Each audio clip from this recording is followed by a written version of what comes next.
આપણે ચંદ્ર પર પહોંચી ગયા, સૂર્યનું એનાલિસિસ કરતા પણ થઈ ગયા, પરંતુ દેશના જળમૂળમાંથી અંધશ્રદ્ધાને ડામી નથી શક્યા. આ એક સત્ય હકીકત છે. લોકો શ્રદ્ધામાંથી ક્યારે અંધશ્રદ્ધા તરફ વળી જાય છે તેનો તેમને જરાય ખ્યાલ નથી આવતો. લોકો ડૉક્ટર કરતાં ભૂવા ઉપર વધારે વિશ્વાસ કરે છે અને તેના કારણે કોઈની આબરૂ લૂંટાય છે તો કોઈનો જીવ જતો રહે છે. વલસાડના પારડીમાં પણ અંધશ્રદ્ધાની આડમાં 22 વર્ષીય યુવતીનું મોત થઈ ગયું. શિક્ષણનું સ્તર તો ઊંચું જઈ રહ્યું છે, પણ લોકોની માનસિકતા હજુ પણ જૂનવાણી છે. આ યુવતીએ હજુ તો પોતાના ભવિષ્ય માટે સપના જોવાની શરૂઆત કરી હતી. પલસાણામાં રહેતી દિવ્યા દમણની સેલો કંપનીમાં કામ કરતી હતી, પરંતુ થોડા મહિનાથી કોઈ કારણોસર તે કંપનીમાં જતી ન હતી. તેને લગ્ન કરવા માતા પિતાએ છોકરો શોધવા કહ્યું હતું.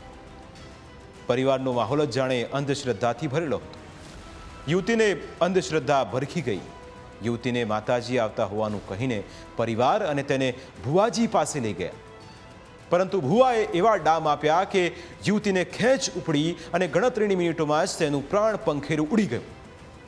ભુવાએ ડામ આપ્યા બાદ ગત 12 એપ્રિલે દિવ્યાને ખેંચ આવતા વાપીની હોસ્પિટલમાં સારવાર માટે ખસેડવામાં આવી હતી.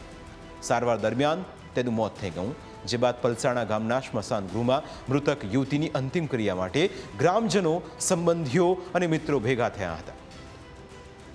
તે વખતે ચિતા પર રખાયેલા યુવતીના મૃતદેહના શરીર પર ડામ અપાયેલા નિશાન જોવા મળતા ગ્રામજનો ચોંકી ઉઠ્યા. માથા, પગ અને પેટ પર થયેલી ઈજાઓ જોઈ ત્યાં હાજર સૌના હૃદય કંપી ઉઠ્યા. સ્મશાન પર ભૂવો પણ હાજર હતો. ગ્રામજનોને તેના પર શંકા જતા માર પણ માર્યો, જે બાદ ભૂવો સ્થળ પરથી ભાગી ગયો અને ગ્રામજનોએ જ દીકરીના ન્યાય માટે અવાજ ઉઠાવીને પારડી પોલીસને ઘટનાની જાણકારી આપી.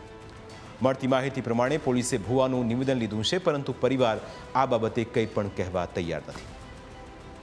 આ કેસમાં પરિવારજનોની ભૂમિકા હજુ સુધી સ્પષ્ટ થતી નથી.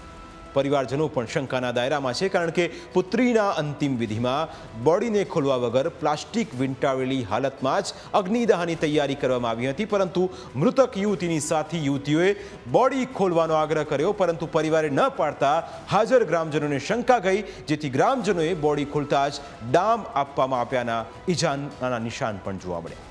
હવે આ પ્રકરણમાં શંકા એવી ઉપજી રહી છે કે પરિવાર ડામના નિશાન છુપાવવા માટે યુવતીની લાશને પ્લાસ્ટિક સાથે સળગાવવા માંગતો હતો.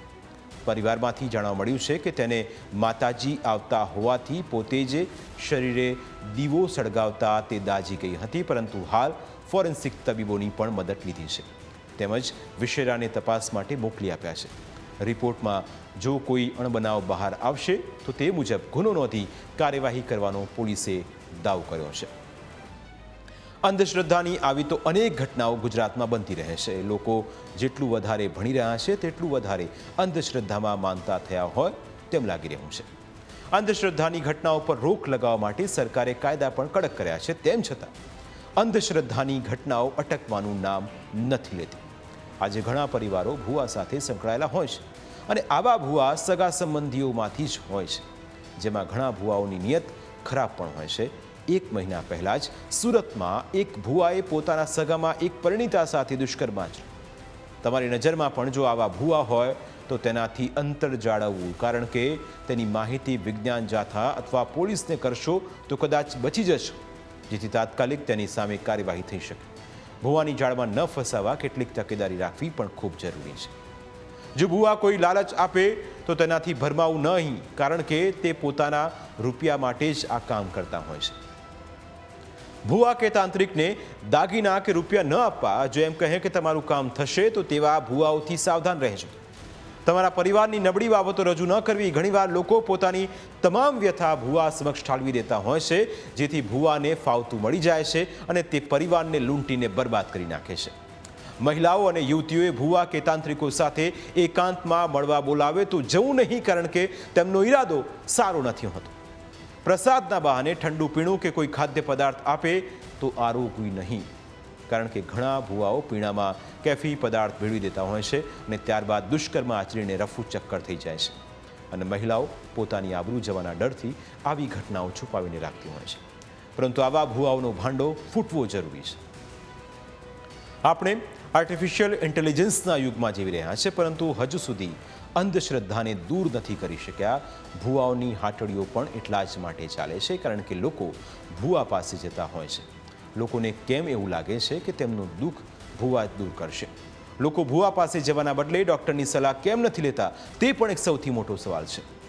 અને આ સવાલનો જવાબ મેળવવો જરૂરી છે, કારણ કે આજે નહીં સુધરીએ અને આજે નહીં જાગીએ તો આવા ભૂવા ધતિંગ કરતા જ રહેશે. પ્રાઇમ 9માં સમય થયો છે બ્રેકનો. બ્રેક બાદ વાત એક એવી નવદુર્ગાઓની જેમણે સફળતા મેળવી છે.